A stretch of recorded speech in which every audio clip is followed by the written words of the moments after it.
В Якутске на площади Орджоникидзе полным ходом идет установка главного символа Нового года. Елку 1 декабря зажжет Дед Мороз в честь старта фестиваля «Зима начинается с Якутии». В этом году зимнюю красавицу полностью обновили. Высота ели 24 метра. На площади Орджоникидзе уже установлен главный символ Нового года – елка. В этом году мы ее обновили. Высота ели 24 метра, в диаметре составляет 8 метров. Она будет красиво украшена светодиодными елочными игрушками, гирляндами.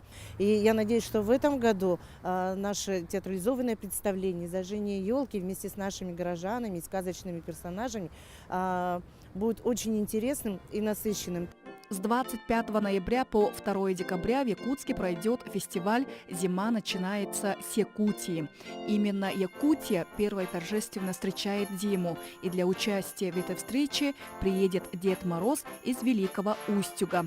В эти дни горожан и гостей столицы ожидают многочисленные мероприятия. Состоится традиционный фестиваль гастрономический «Вкус Якутии».